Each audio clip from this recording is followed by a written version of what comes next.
Kita akan menginjak ke pemateri selanjutnya juga tidak kalah hebatnya nih. Ada Bapak Dr. Ahmad Yunani, SE, MT, CSCE. Beliau merupakan dosen dari Universitas Telkom dan akan menyampaikan materi tentang ketahanan rantai pasok dan dampak peran pemerintah terhadap kinerja bisnis UKM pakaian jadi pasca pandemi COVID. Kita sapa dulu nih. Selamat siang Pak Ahmad Yunani. Selamat siang Pak Taufik, apa kabar? Sehat semua ya? Iya, sehat-sehat semua. Baik Pak Ahmad Yunani, langsung saja waktu dan tempat dipersilakan. Baik, terima kasih Pak Taufik. Izin share bahan saya ya. Mohon maaf ini saya tulis dalam bahasa Inggris karena waktu itu ada info disampaikan in English ya. Tapi ini saya ingin sampaikan nanti juga bahasa Indonesia ya. Saya pikir pesertanya banyak yang dari ini. Ini judulnya sebenarnya ini saya angkat dari penelitian kecil saya dengan tim, karena kebetulan saya juga bergiat dengan teman-teman komunitas sablon ya, dan sekarang juga bikin koperasi untuk menguatkan posisi mereka di rantai pasokan untuk industri aparel, Bu. Bu Ajeng mungkin nanti ada kaitannya dengan garment ini Bu, tapi untuk yang skala UMKM Bu, ini teman-teman sudah bikin koperasi untuk karena memang ada fenomena yang lumayan apa ya, posisi mereka kan sangat berat baik dari sisi sebagai supplier ya, sebagai manufacturer atau OM maupun sebagai customer kalau misalnya memerlukan alat-alat dan juga material-material untuk pakaian jadi. Nah, ini saya angkat di sini ini sebagian yang bersifat deskriptif. Kemudian ini sekilas tentang saya. Jadi sebelum jadi dosen, saya juga berkiprah di industri, mostly di LSP ya, Logistic Service Provider, di BUMN, pernah di PT Pos dan anak PT Pos, kemudian di anak perusahaan PT Kereta Api di Kaalog waktu itu, dan terakhir karena saya mengingat pengen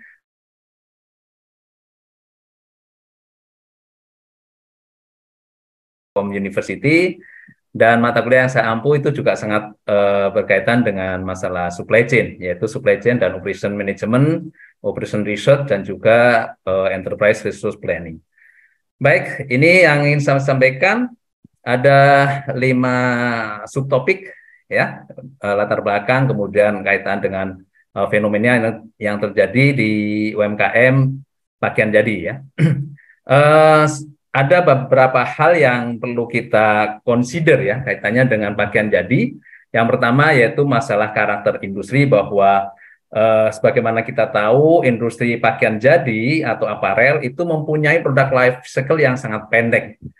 Setiap kali mode ganti itu pasti akan terjadi pergantian pergantian sistem di rantai pasokan. Tapi di satu sisi rantai pasokannya itu sangat panjang. Nah, ini sesuatu yang sangat menantang untuk dikaji gitu ya.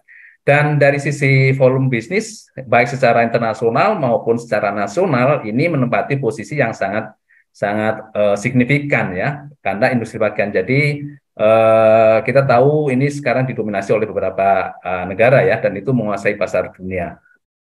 Nah, masalahnya kalau untuk UMKM ini memang rentan sekali ya, karena dengan karakter dari UMKM itu sendiri, apalagi dengan adanya COVID-19 yang kita tahu ini tidak bisa diprediksi oleh siapapun, tidak terprediksi tapi terjadi, dan apa dampaknya.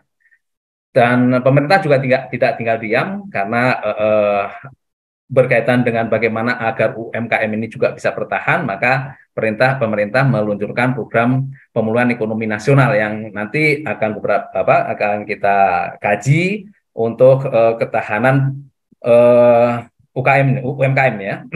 Dan ini juga dilakukan dalam rangka untuk agar industri aparel yang juga mendominasi itu juga bertahan. Kemudian dari sisi market ya, kita tahu bahwa pasar dari industri aparel ini sangat volatil ya, sangat dipengaruhi oleh gaya, sehingga yang tadi kita juga diskusikan bahwa produk life cycle-nya menjadi pendek gitu. Kemudian customer juga sangat demanding, sangat menuntut dengan adanya perubahan-perubahan mode ini, sehingga siapapun yang bisa mensatisfy mereka tuh akan pilih. Nah, satisfy-nya dari sisi apa? Banyak sekali ya. Misalnya dari sisi mode itu sendiri, kemudian dari sisi kemudahan mendapatkan, dari sisi dan dari sisi harga itu juga sangat berpengaruh.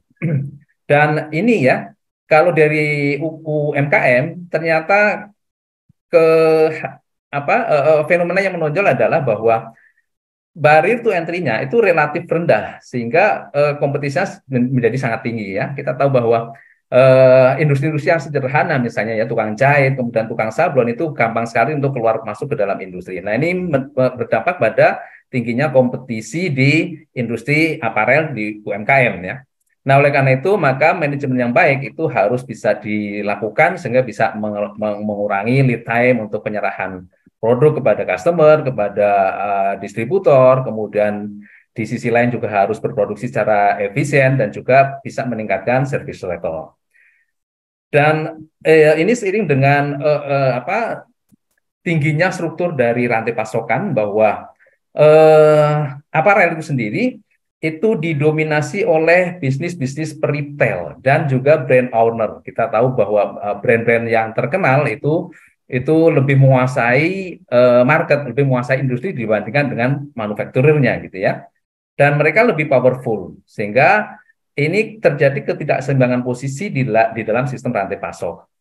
Dan sistem rantai pasok itu sendiri ya, ekosistem dari rantai pasok itu melibatkan beragam entitas ya, dan dari sisi UMKM ini mempunyai posisi yang relatif lemah ya. Contoh kasus ya, kalau kita terlibat di permasalahan-permasalahan yang mereka sering utarakan, mereka tuh sulit untuk mendapatkan material kalau misalnya tidak memiliki cash keras atau belanja hanya dalam jumlah tertentu yang menurut supplier dari kain itu kurang skala ekonomisnya juga nggak masuk gitu ya, sehingga ini menjadi kesulitan tersendiri bagi para UMKM yang berdampak pada posisi mereka juga lemah dalam ekosistem industri.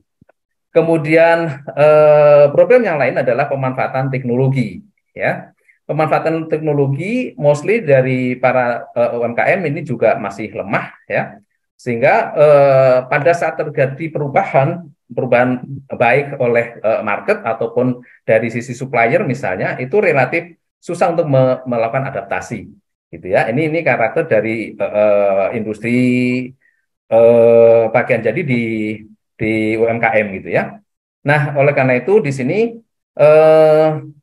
pemerintah juga terlibat ya. Jadi ada intervensi dari pemerintah untuk ini kaitannya dengan bagaimana agar para UMKM aparel ini bisa bertahan ya, sehingga dampak dari COVID-19 ini tidak terjadi berdarah-darah gitu. Oke, nah kemudian ini secara definisi ada beberapa dari para scholar yang kami kutip ya, tentang apa itu praktek supply chain. Ini berkaitan dengan bagaimana para praktisi atau para entitas itu membangun network di antara pemasok, kemudian ISCM itu mereka sendiri ya, internal supply chain, kemudian distributor, kemudian juga customer untuk mencapai tujuan bisnis yang jangka panjang, yaitu tujuan bisnis yang secara jangka panjang itu ada relationship yang langgeng, kemudian profit dan juga ketahanan supply chain itu sendiri. Kemudian yang kami observe juga bagaimana kapabilitas inovasi di antara teman-teman para player di industri aparel yang skala kecil menengah, ya.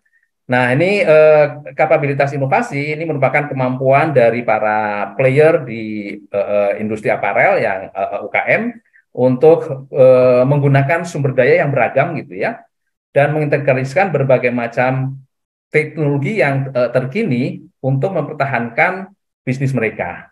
Ini secara umum seperti itu. Sedangkan ketahanan rantai pasok ini merupakan bagaimana kemampuan mereka untuk secara cepat dan responsif terhadap perubahan-perubahan ya, baik perubahan dari sisi internal, kemudian bagaimana mereka bisa survive, kemudian beradaptasi dengan kondisi-kondisi yang sangat cepat berubah, apalagi kemarin terjadi COVID-19 gitu ya.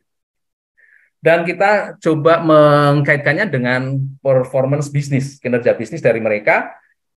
Kita mengukur dari sisi reliabilitas, ya, keandalan mereka, kemudian responsiveness terhadap customer, kemudian fleksibilitas jika terjadi perubahan, baik perubahan dari sisi supplier, perubahan proses di internal, atau juga perubahan dari sisi termasuk juga bagaimana mereka bisa beroperasi secara efisien dan kemampuan untuk mengelola aset mereka di dalam bisnis. Ya, dan kami melibatkan juga peran pemerintah di sini ya.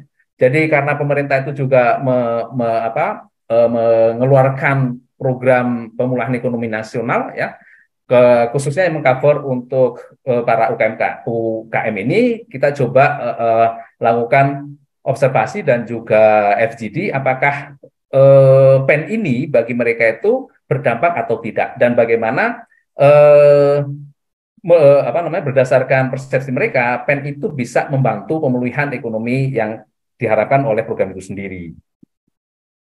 Kemudian supply chain practice, kalau kita gambarkan ada 3 isu besar ya yang berkaitan dengan praktek supply chain, yaitu networking, yaitu mengintegrasikan bisnis proses di dalam supply chain system. Kita kenal ada 3 proses makro dalam supply chain, yaitu supplier, supplier relationship management, kemudian internal supply chain management, dan juga customer relationship management. Nah, kami mengobservasi bagaimana teman-teman di industri aparel ini melakukan kolaboratif ini atau integrasi di antara ketiga entitas yang mereka terlibat di dalamnya. Kemudian karena konteksnya COVID-19, bagaimana mereka adapt terhadap COVID-19 termasuk dampaknya ya. Memang fenomenal ya, ini fenomenal sekali. Ternyata mereka juga mostly survive ya, survive karena UKM mungkin sudah terbiasa ya, meskipun karakternya secara umum itu lemah, tapi begitu dihantam dengan disruptif dari sisi kondisi yang tidak bisa diprediksi, mereka juga ternyata survive. Kemudian ada 6 dimensi yang kita coba ukur ya dengan teman-teman di SMA Apparel ini, dan ini mencakup berbagai information sharing, kemudian mereka berproduksi secara lean, kemudian bagaimana hubungan dengan customer ya, customer dalam hal ini. Jadi mereka sangat beragam, ada yang B2B, ada yang melalui distributor, kadang-kadang ada yang juga memix antara B2B dengan B2C, kemudian bagaimana relationship dengan supplier, kemudian kualitas informasi yang dibagi di antara mereka, dan juga terkait dengan postponement yang mereka alami. Sedangkan kapabilitas inovasi ini juga diadres dengan 3 isu, yaitu solusi baru yang teman-teman industri aparel ini bisa lakukan gitu ya dengan dampak dari COVID-19 ini, dan juga improvement yang mereka bangun ya. Jadi dengan kondisi yang sangat-sangat menuntut survive mereka melakukan improvement seperti apa ya. Apakah mereka bisa tahan misalnya kalau suatu saat tiba-tiba order dibatalkan, itu apa yang mereka lakukan. Nah, ini coba kami ungkap di dalam riset kecil ini. Kemudian kreativitas yang mereka bangun. Nah, ini justru petaka itu melahirkan kreativitas. Jadi ada yang beberapa di antara mereka justru melakukan terobosan yang luar biasa, sampai ada yang di tengah kondisi COVID ya, menjelang akhir dari COVID, justru mereka bisnisnya malah berkembang ya, sampai bisa expand ke bisnis fashion gitu ya. Ini innovation capability, kemudian resilient atau ketangguhan. Ini berkaitan dengan bagaimana mereka mempertahankan dan juga melakukan improvisasi terhadap bisnis mereka. Termasuk di dalamnya bagaimana mereka memberlakukan atau engage involvement dengan supplier dan customer, dan juga beradaptasi dengan perubahan ya. Karena ini kasusnya adalah COVID-19, maka perubahan-perubahan yang kita coba concern itu berkaitan dengan bagaimana perubahan yang mereka lakukan atas dampak dari COVID-19. Dan kinerja bisnis kita ukur dengan bagaimana mereka mencapai tujuan dari bisnis itu sendiri ya. Ya, karena tujuan pasti sudah berubah ya dengan adanya COVID ya. Minimal misalnya ya, minimal kita tidak rugilah bagaimana bisa order itu bisa kita kita penuhi, di satu sisi customer masih punya engagement dengan kita, di sisi lain cost itu tidak terlalu membengkak, termasuk kerugian, gitu ya. Kemudian bagaimana mereka men-utilize resource dan output secara fleksibel ya. Ini berkaitan dengan resource, output dan juga fleksibilitas. Ini juga menjadi salah satu indikator dalam pengukuran kinerja bisnis dan juga termasuk pengukuran dari sisi market dan finance. Kita tahu bahwa akhir dari semuanya di ultimate indikator, ultimate performance itu pasti ke keuangan, gitu ya. Kemudian peran pemerintah kita coba kemas dalam dua dimensi, yaitu peran horizontal dan peran vertikal. Tapi dari dua sisi ini kita cenderung ke peran horizontal ya, karena memang sangat kontekstual dengan program PEN itu sendiri ya. Ada beberapa program PEN, antara lain misalnya restrukturisasi pinjaman, kemudian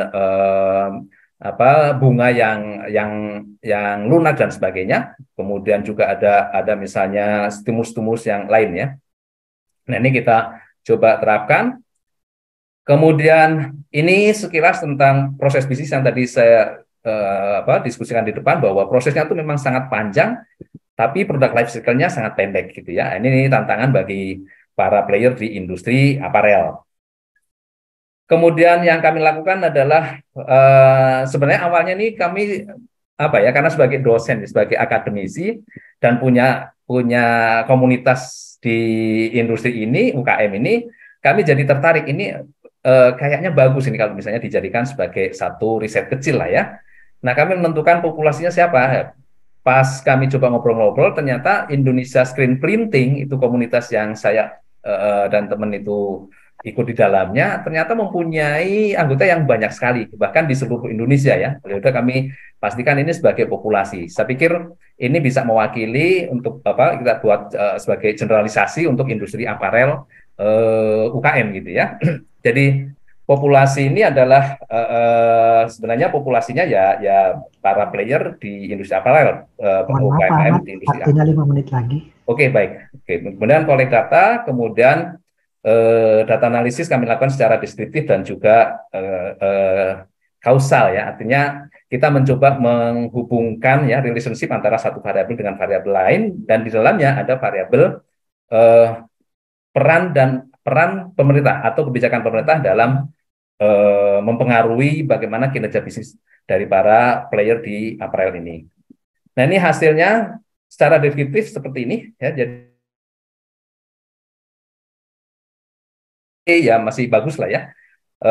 Meskipun dalam kondisi pandemi, kemudian innovative capability juga cukup bagus ya. Mereka cukup ya, karena memang kaitannya dengan bagaimana mereka bisa survive gitu ya. Mereka harus inovatif dan ketangguhan juga relatif juga bagus ya. Ini mungkin saling terkait juga ya. Kalau kita lakukan pengukuran antar variabel, ini saling terkait antara resilient dengan capability inovatif, innovation capability gitu ya. Ternyata memang bagus ya. Jadi mereka relatif bisa bertahan, tangguh gitu ya. Dan bisnis performance masih cukup ya. Meskipun ada beberapa yang memang contoh misalnya order yang terputus, order yang berkurang, itu memang sesuatu yang sudah menjadi dampak dari pandemi itu sendiri. Kemudian peran pemerintah. Nah, ini temuan yang paling signifikan, ternyata peran pemerintah itu dari sisi komunikasi itu tidak cukup sampai ke mereka, gitu ya. Meskipun mereka mengakui bahwa andaikan kami ikut di situ, pasti kami bisa tertolong atau kami bisa bertahan atau lebih bagus, gitu ya. Sehingga ini kami sarankan seperti ini. Jadi untuk teman-teman player ini perkuat dengan kolaborasi ya. Makanya salah satu upaya yang kami lakukan itu adalah mendirikan koperasi, karena koperasi itu kan nanti berkumpul teman-teman player ini sehingga secara keseluruhan itu menjadi kuat posisinya ya, baik dari sisi hubungan dengan supplier, bisa belanja dalam jumlah yang lebih besar, kekuatan finansialnya juga lebih bagus, maupun dari sisi market gitu. Kemudian untuk PEN itu sendiri, kami memberikan rekomendasi agar sosialisasinya ini yang lebih fokus kepada para pemain di industri. Mungkin karena mereka kebanyakan tidak tahu dan tidak paham apa itu PEN. Nah, ini di government ini sebaiknya kalau mengeluarkan program seperti itu harus memang totalitas ke para pelaku ya. kemudian koordinasi dan kolaborasi antar kementerian, karena memang ditemui di lapangan terdapat tumpang tindih antara dinas ya, dalam hal ini dinas misalnya dari dinas perdagangan, kemudian dinas koperasi UKM itu ternyata banyak program-program yang tumpang tindih. Itu Pak Taufik yang bisa saya sampaikan. Terima kasih atas waktunya. Saya kembalikan ke Pak Taufik. Terima kasih sekali Pak Ahmad Yunani. Menarik sekali ya berbincang tentang life cycle dari pakaian jadi ya, yang sangat pendek karena berkaitan dengan fashion ya, terutama mungkin ibu-ibu Pak ya. Fashion yang harus dihadapkan dengan prosesnya yang sangat panjang di upstreamnya ya. Iya, persis Pak.